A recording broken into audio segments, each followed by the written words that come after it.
صالح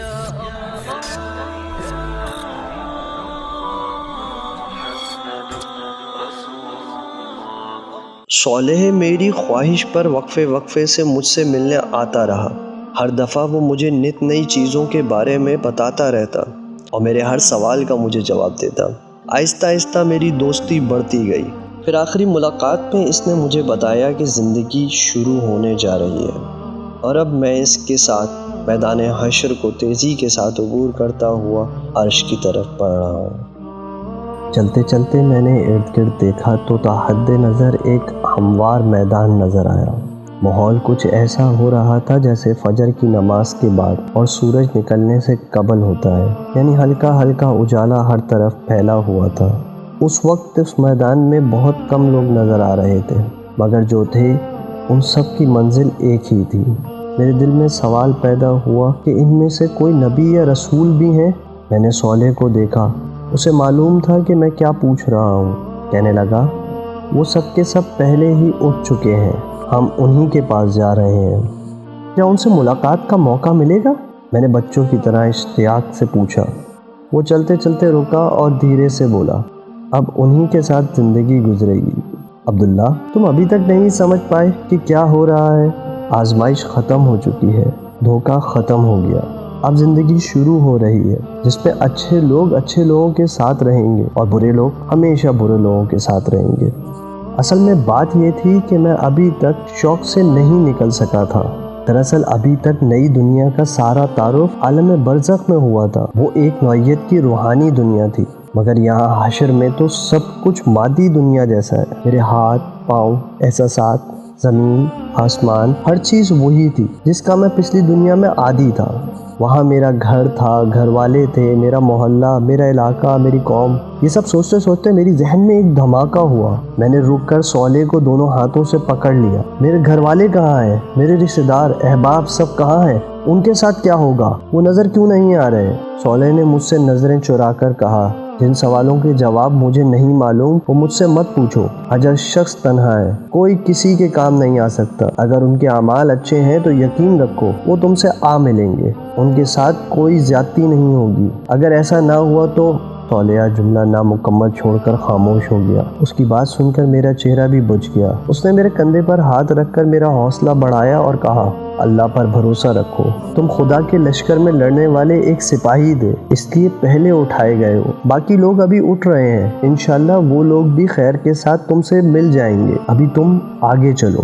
اس کی تسلی سے مجھے کچھ حوصلہ ہوا اور میں سبک رفتار سے اس کے ساتھ چلنے لگا۔ ہم ہوا کے نرم و تیز جھونکوں کی مانند آگے بڑھ رہے تھے۔ اس چلنے میں کوئی مشقت نہ تھی بلکہ لطف آ رہا تھا۔ نہ جانے ہم نے کتنا فاصلہ طے کیا تھا کہ صالح کہنے لگا، عرش الہی کے سائے میں مامون علاقہ شروع ہونے والا ہے۔ وہ دیکھو، آگے فرشتوں کا ایک ہجوم نظر آ رہا ہے، ان کے پیچھے ایک بلند دروازہ ہے، یہی اندر داخلے کا دروازہ ہے۔ میں نے صالح کے کہنے پر سامنے غور سے دیکھا تو واقعی فرشتے اور ان کے پیچھے ایک دروازہ نظر آیا، مگر یہ عجیب دروازہ تھا جو کسی دیوار کے بغیر قائم تھا۔ یہ شاید دیوار غیر مرئی تھی، کیونکہ دروازے کے ساتھ پیچھے کی سمت کچھ نظر نہیں آ رہا تھا، گویا ایک نظر نہ آنے والا پردہ تھا جس نے دروازے کے پیچھے کے ہر منظر کو ڈھانپ رکھا تھا۔ تاہم اس کی بات سنتے ہی میرے قدم تیز ہو گئے اور فاصلہ تیزی سے گھٹنے لگا۔ دروازہ ابھی دور ہی تھا مگر فرشتے واضح طور پر نظر آنے لگے تھے۔ یہ انتہائی سخت گیر اور بلند قامت فرشتے تھے جن کے ہاتھ میں آگ کے کوڑے دیکھ کر میں گھبرا گیا۔ میں نے صالح کے ہاتھ کو مضبوطی سے پکڑ کر اسے روکتے ہوئے کہا، تم غالباً غلط سمت جا رہے ہو، یہ تو عذاب کے فرشتے لگتے ہیں۔ چلتے رہو، اس نے رکے بغیر جواب دیا۔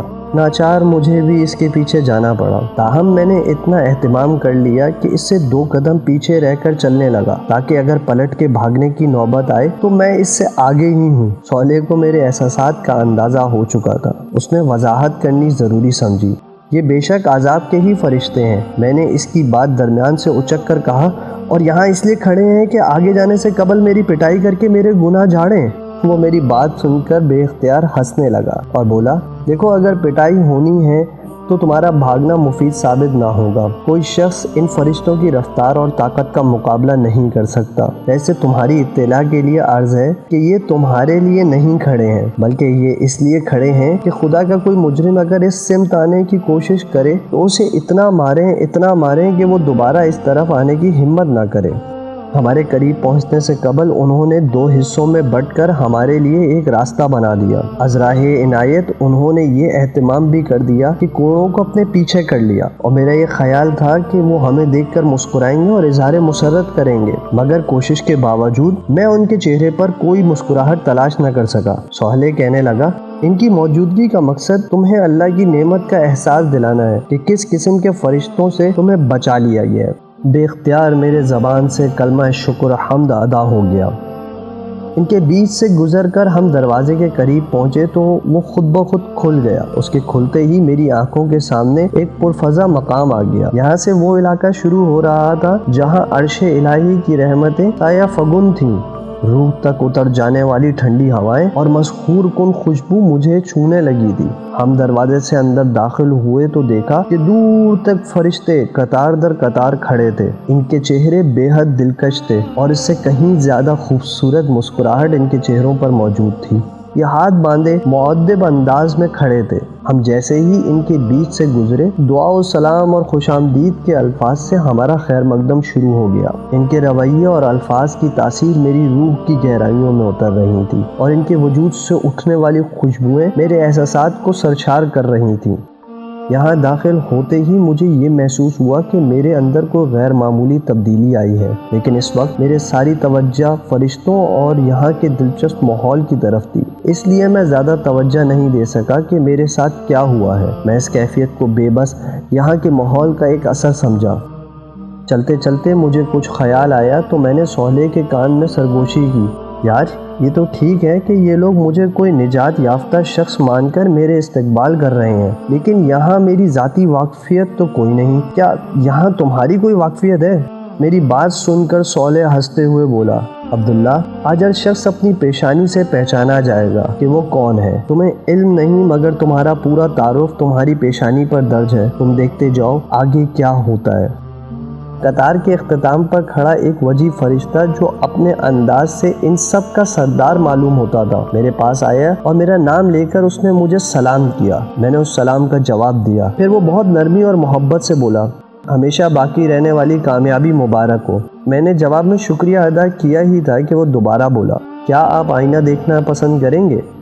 میری سمجھ میں نہیں آیا کہ اس نے یہ بات مذاق میں کہی تھی یا سنجیدگی سے، کیونکہ اس وقت آئینہ دیکھنے کی کوئی معقول وجہ مجھے سمجھ میں نہیں آ رہی تھی۔ تاہم اس نے میرے جواب کا انتظار نہیں کیا، ایک فرشتے کو اشارہ کیا اور اگلے ہی لمحے میرے سامنے ایک قد آدم آئینہ تھا۔ میں نے اس آئینے کو دیکھا اور مجھے یقین ہو گیا کہ اس نے میرے ساتھ مذاق کیا تھا، کیونکہ یہ آئینہ نہیں بلکہ ایک انتہائی خوبصورت اور زندگی سے بھرپور پینٹنگ تھی، جس میں ایک خوبصورت نوجوان بلکہ شہزادہ شاہانہ لباس زیب تن کیے کھڑا تھا۔ یہ تصویر کسی بھی اعتبار سے تصویر نہیں لگ رہی تھی، بلکہ یوں محسوس ہو رہا تھا جیسے آئینے کے سامنے کوئی انسان زندہ کھڑا ہوا ہے۔ میں نے اس فرشتے کی طرف دیکھا اور مسکرا کر کہا، آپ اچھا مذاق کرتے ہیں مگر پینٹنگ اس سے بھی اچھی کرتے ہیں۔ مصور تو آپ ہی معلوم ہوتے ہیں، لیکن اس میں ماڈل کون ہے؟ فرشتے نے انتہائی سنجیدگی سے میری بات کا جواب دیا، پینٹر تو المصور یعنی مالک الذوالجلال ہے، البتہ ماڈل آپ ہیں۔ اس کے بعد اس نے صالح کو اشارہ کیا، وہ میرے قریب آیا اور میرا سر گھما کر دوبارہ پینٹنگ کی طرف کر دیا۔ اس دفعہ پینٹنگ میں اس نوجوان کے ساتھ صالح بھی نظر آ رہا تھا۔ میں حیرت سے کبھی صالح کو دیکھتا اور کبھی اس آئینے میں کھڑے دوسرے شخص کو، جس کے بارے میں ان دونوں کی متفقہ رائے یہ تھی کہ یہ میں ہی تھا، مگر یہ میں تو نہیں، میں نے بلند آواز سے کہا۔ جواب میں صالح نے یہ مصرع پڑھ دیا، اے جانے جہاں یہ کوئی تم سا ہے کہ تم ہو، لیکن یہ کیسے ممکن ہے؟ میں تو ایک بوڑھا شخص تھا اور جوانی میں بھی کم از کم ایسا نہیں تھا۔